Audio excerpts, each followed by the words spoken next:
Bismillahirrahmanirrahim.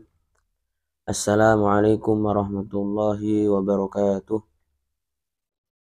Faslun fi bayani ma yahrumu isti'maluhu minal awani wa ma yajuzu. Fasal yang menjelaskan tentang wadah-wadah yang haram untuk digunakan dan wadah-wadah yang boleh untuk digunakan. Wa bada'a bil awwali, Kiai Musannif memulai dengan pembahasan yang pertama, yaitu wadah yang haram atau wadah-wadah yang haram untuk digunakan.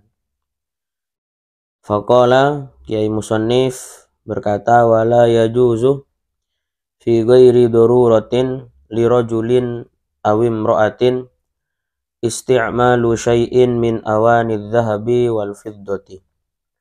Wala yajuzu, tidak diperbolehkan, fi ghairi daruratin, selain keadaan darurat, lirajulin, bagi laki-laki, aw imra'atin atau perempuan, isti'malu syai'in min awanidh dhahabi wal fiddati, menggunakan wadah-wadah yang terbuat dari emas, wal fiddati, dan wadah yang terbuat dari perak.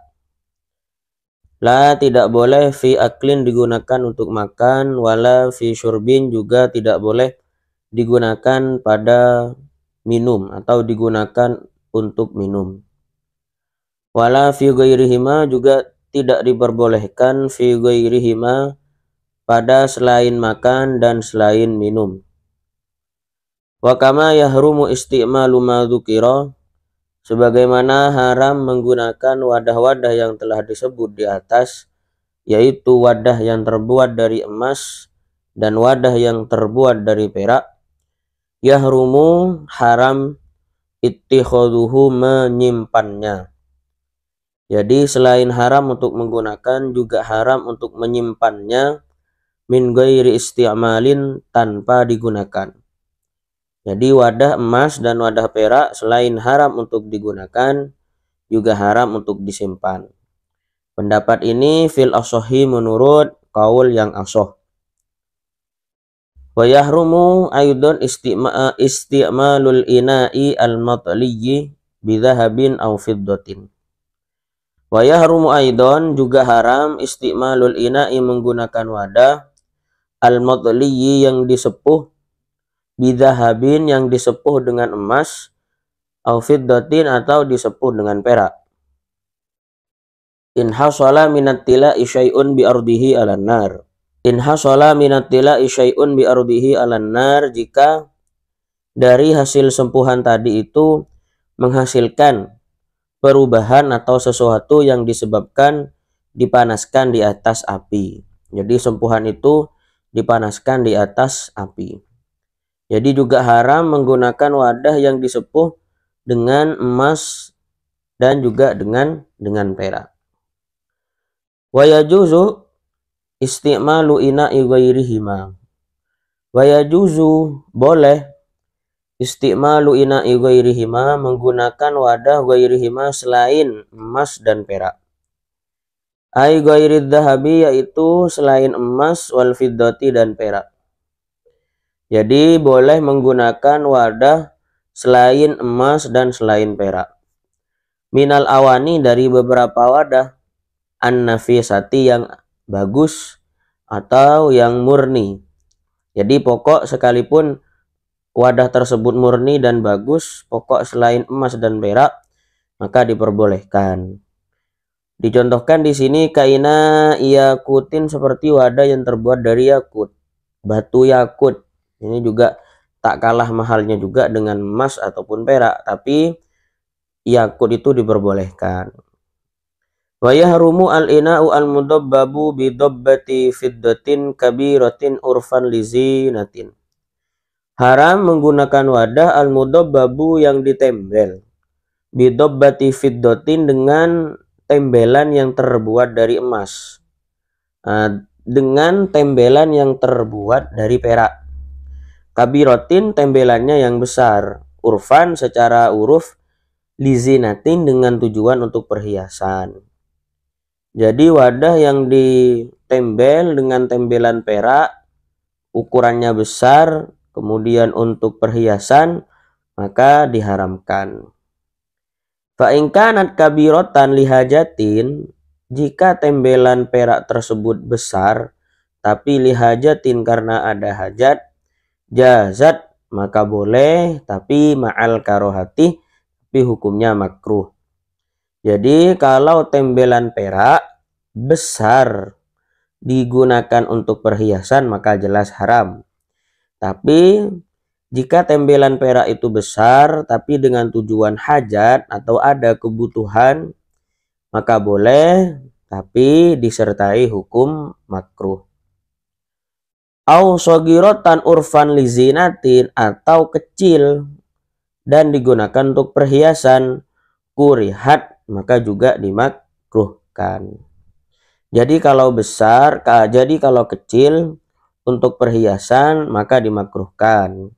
Kemudian kecil untuk kebutuhan auli hajatin fala tukrohu, maka dihukumi tidak makruh.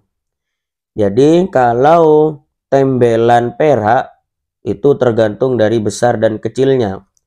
Kalau besar kemudian digunakan untuk perhiasan, jelas haramnya. Kemudian besar tapi karena ada kebutuhan, boleh, tapi disertai makruh. Kecil untuk perhiasan, hukumi makruh. Kecil tapi ada kebutuhan, maka tidak dihukumi makruh. Amma dobbatuz zahabi, adapun tembelan yang terbuat dari emas, fatahrumu mutlakon, maka haram secara mutlak. Jadi kalau tembelan yang terbuat dari emas, maka secara mutlak baik besar ataupun kecil, baik untuk perhiasan atau kebutuhan, maka dihukumi haram. Kama sahhahahu an-Nawawi, sebagaimana yang telah disahihkan oleh Imam An-Nawawi.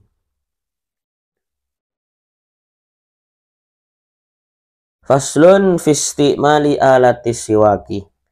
Pasal yang selanjutnya menjelaskan tentang penggunaan alat siwak. Jadi menjelaskan tentang siwak.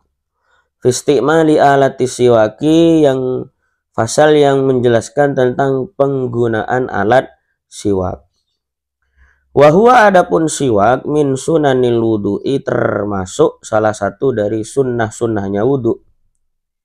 Jadi siwak merupakan salah satu dari beberapa sunnah sebelum melaksanakan wudu. Wa yutlakus siwaku aidon ala ma yustaku bihi min arokin wa nahwihi. Dikatakan lafadz siwak itu juga berarti alat yang digunakan untuk bersiwak. Ini contohnya min arokin, seperti kayu arok, wa nahwihi, atau selainnya kayu arok, atau sesamanya kayu arok. Jadi bisa jadi siwak itu juga termasuk salah satu dari sunnah-sunnah wudhu. Kemudian kalau secara lafadz, siwak itu juga diucapkan atas alat yang digunakan untuk bersiwak, seperti kayu arok dan sesamanya. Wasiwaku, adapun siwak, mustahabun, dihukumi sunnah, fi kulli halin, pada segala keadaan. Jadi siwak itu sunnah di semua keadaan. Dihukumi sunnah di semua keadaan. Wala yukrohu tanzihan, dan tidak dihukumi makruh tanzih. Siwak itu sunnah illa ba'daz zawali lis-shaimi, kecuali setelah bergesernya matahari atau pada waktu masuknya waktu duhur. Jadi zawal itu masuknya waktu duhur. Bagi siapa dihukum? Bagi siapa?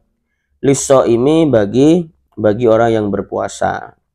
Jadi siwak itu disunnahkan pada segala keadaan, kecuali, jadi tidak dihukumi sunnah, bahkan dihukumi makruh, yaitu bagi orang yang berpuasa, baik puasanya fardhon au naflan, baik puasanya itu fardu au naflan atau sunnah. Jadi Kalau orang yang berpuasa setelah bergesernya matahari atau setelah masuknya waktu duhur, maka tidak disunnahkan lagi untuk yang namanya bersiwak. Watazulul karohatu, hukum kemakruhan itu hilang biguru bisyamsi, disebabkan terbenamnya matahari. Setelah zawal atau setelah masuknya waktu duhur dihukumi makruh, tapi nanti setelah terbenamnya matahari atau masuknya waktu berbuka puasa atau masuknya waktu maghrib, maka kemakruhannya telah hilang. Tetapi Imam Nawawi memiliki pendapat yang berbeda. Wakhtaro an-Nawawiyu, Imam Nawawi memilih adamal karohati mutlakon, tidak adanya kemakruhan secara mutlak. Dalam artian bagi siapapun siwak itu tetap dihukumi sunnah, meskipun bagi orang yang berpuasa pada waktu zawal atau masuknya waktu duhur. Jadi menurut pendapat Imam Nawawi itu tidak adanya makruh. Wahua selanjutnya, wahua ayis siwaku, wahua adapun siwak itu fi salasati mawadi'a asyaddu istihbaban, sangat-sangat disunnahkan fi salasati mawadi'a, di 3 tempat atau di 3 keadaan siwak itu sangat disunnahkan min ghairiha, daripada 3 tempat ini atau 3 kegiatan ini siwak sangat-sangat disunnahkan. Apa saja itu dan kapan siwak itu sangat disunnahkan melebihi keadaan-keadaan yang lain? Mari kita simak ahaduha. Keadaan yang pertama, inda taghayyuril fami min azmin, ketika berubahnya bau mulut. Disebabkan apa berubahnya bau mulut itu? Min azmin, disebabkan diam lama. Kilah, menurut Kil dikatakan, yang dikatakan azmin itu adalah sukutun tawilun, diam yang lama. Wakilah, menurut Kil juga, huwa tarkul akli, yaitu tidak makan. Jadi berubahnya bau mulut disebabkan diam lama atau disebabkan tidak makan, maka itu sangat disunahkan untuk melakukan siwak. Wa innama qala wa ghairihi, Kiai Musannif di sini menyebutkan wa ghairihi, maksudnya wa ghairihi di sini adalah liyashmala taghayyural fami bi ghairi azmin. Jadi berubahnya bau mulut disebabkan diam lama, wa ghairihi, atau disebabkan selain diam yang lama. Di sini dicontohkan, jadi ka'akli dirihin karihin, seperti makan makanan yang memiliki bau yang menyengat. Jadi makan makanan yang memiliki bau yang menyengat. Min saumin wa basolin, contohnya makan bawang merah atau makan bawang putih sehingga mulutnya bau. Maka dari situ juga disunnahkan, bahkan sangat disunnahkan untuk melakukan siwak. Jadi ketika bau mulut sudah berubah, baik dikarenakan diam lama ataupun yang lain, makan makanan yang memiliki bau yang menyengat, maka disitulah siwak sangat disunnahkan.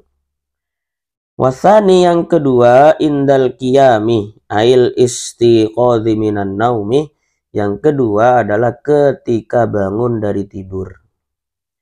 Jadi ketika bangun dari tempat tidur, maka ini juga sangat-sangat disunnahkan untuk bersiwak.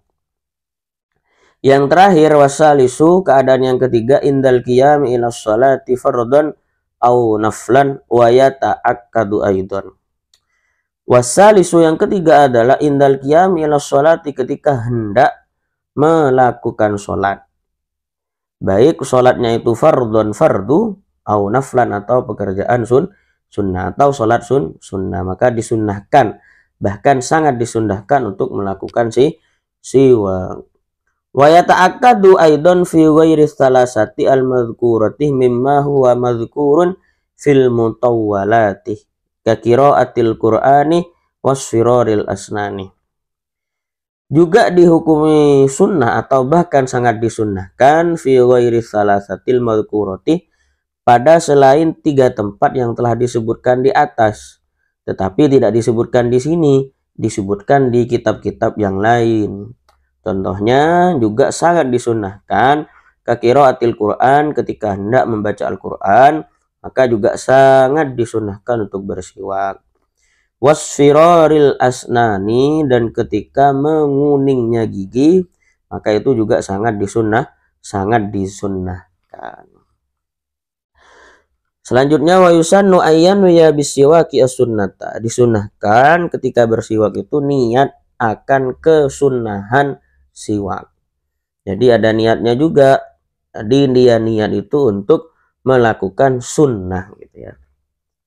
Kemudian bagaimana caranya bersiwak itu? Wa ayyastaka biyaminihi. Jadi bersiwak itu memakai tangan kanan. Jadi wa ayyastaka biyaminihi, dia memakai tangan kanan. Tangannya dipegang ya, siwaknya dipegang. Wa yabda'a bil janibil aiman min famihi. Jadi dia dimulai dari arah sebelah kanan, min famihi, dari mulutnya atau dari giginya. Lalu wa ayyumirahu ala sakfi halkihi imroron latifan. Kemudian dijalankan ala sakfi halkihi, di atas langit-langit mulutnya. Imroron latifan, dijalankan dengan cara yang halus. Wa ala karosihi atrosihi, juga di atas gusi-gusinya. Jadi siwak itu menggunakan tangan kanan, kemudian dimulai dari arah sebelah kanan dari mulutnya, lalu dijalankan ke arah kiri, kemudian kembali ke arah kanan, jadi secara halus. Jadi tidak boleh siwak itu dengan cara yang kasar. Cukup sekian pembahasan pada hari ini. Terima kasih. Wassalamualaikum warahmatullahi wabarakatuh.